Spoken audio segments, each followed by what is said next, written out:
بيقولوا إن الويب سايتس في اليابان بتبقى مختلفة عن أي ويب سايت تاني في أي دولة، من ناحية التصميم، من ناحية التنظيم، ومن ناحية الكرياتيفيتي اللي بيبقى في الويب سايت. تعالوا مع بعض في السلسلة دي هنشوف الويب سايتس اليابانية دي بتبقى عاملة ازاي، هنحاول نطلع منها النقط اللي احنا ممكن نستخدمها في الويب سايتس بتاعتنا احنا كعرب أو تمشي معانا. ويلا بينا.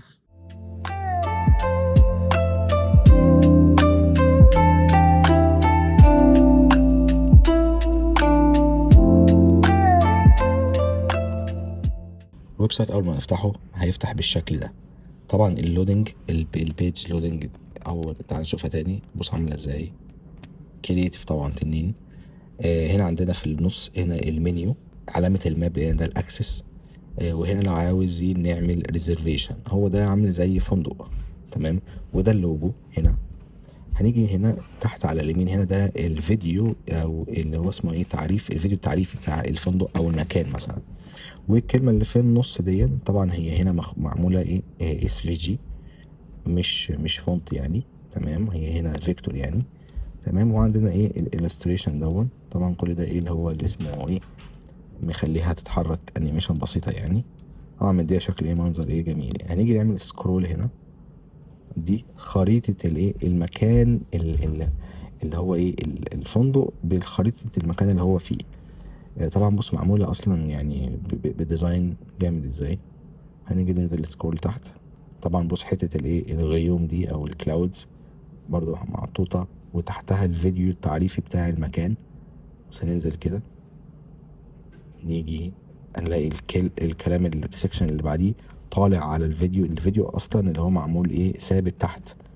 ما يجي يعمل سكرول للفيديو ملوش دعوه بالحركه، احنا بنحرك اللي فوق بس. طبعا هنا التعريف بتاع الفندق نفسه. تمام. هنيجي ننزل كده نلاقي ان في شخص واقف هنا، والمعالم كلها بتعدي قصاده اكنه رايح كل الاماكن دي. فطبعا برضه حته كريتيف يعني.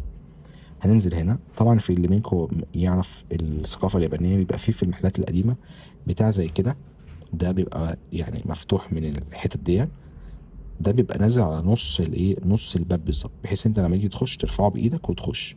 يعني نوع من الثقافه بيبقى عن البيبان المحلات اللي هي اليابانيه القديمه. تمام.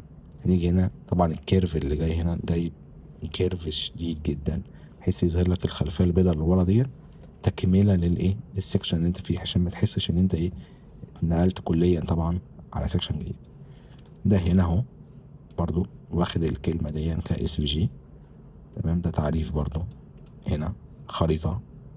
طبعا كل الانيميشنز دي انيميشنز بسيطه يعني، مش حاطط انيميشنز يعني 3 دي بقى وكده، ولكن يعني باينه ان هي حلوه ويعني لايقه كمان على بتاع الويب سايت بالكامل يعني. لو نزلنا تحت هنا كده هنلاقي بص حاطط لك الصور ده مدوره، بس الدوائر مش دوائر حته واحده، تلاقي فيها يعني عارف معموله بالايد مثلا. لو جينا نقرب هنا بص هنلاقي هنا دي تحس ان هي مش مستويه. وطبعا ده القصد ان انت اكنها بص بتلف يعني، مش بقى كل حاجه ستاتيكس وكده، لا هو فليكسيبل يعني كله. هنا الستاي كاتبها لك هنا بالانجلش وهنا بالياباني هنا. تمام. وهنا لما تيجي تهوفر عليها بيبقى بيعمل بالشكل ده كده. تمام. هنا نفس الكلام السكشنز. هنا التوريزم. هنا بيقول لك الاجانب وكده. طبعا جايب لك الصوره واحده اجنبيه وبتاع، وبتجرب بقى الاماكن ومعرفش طبعا زي التكست اللي ورا اللي فيه بص ناس قاعده انكلودد في التكست بتتكلم ومعرفش ونيجي تنزل تحت هنا تعريف بسيط. تمام. على الاماكن اللي بتروح تشوفها. ده هنا فيديو. بص عامل الماوس ان هو يتهوفر عليه، الماوس يتقلب زرار البلاي بتاع الفيديو. نيجي ننزل هنا ده سلايدر عامله على اليمين هنا كده، وتيجي تهوفر على المكان بص الانيميشنز بتتحرك. طبعا حتة الموجة دي برضو يعني اقتباس من ان هو هناك كان في بحر برضو، فعامل الموجة دي يعني كل حاجة ليها سبب معمولة له يعني. وزي ده البلوجز والنيوز برضو سلايد تدوس يقلب تهوفر تعمل زوم واللون يتغير وهكذا. ده الاكسس. الخريطة هنا بص يعني حتى الخريطة عملها لك بفريم حلو، مش لازقها وخلاص. بس. وهنا بص صورة واحد اللي هو ايه يعني بيفكر يدور او فاهم، حاطط ايديه على دماغه ان هو ايه يعني بيشوف المكان وكده، بالظبط معمولة على السكشن اللي هو الاكسس يعني.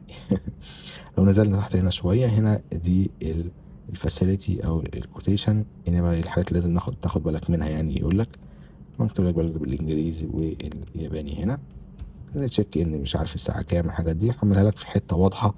الباك جراوند لونها ابيض ده، وحاطط اتنين كده زي ماسكين ايه زي ورقة كده بيبصوا عليها، يعني لو انت ايه دي برضو كل حاجة وليها ايه يعني سبب يعني. وهنا ده الفوتر خالص اللي تحت، هنا منيو ورقم التليفون والعنوان ومعرفش ايه واللوجو وانستجرام وكده. وتحت خالص حاطط لك برضو الخريطة اللي فوق ايه تحت خالص كده في الاند. طبعا هنا لو دوست عليها توب بيج هيرجع ايه فوق خالص. طبعا الشكل ده لطيف جدا جدا يعني. ايه رأيكم في الويب سايت ده؟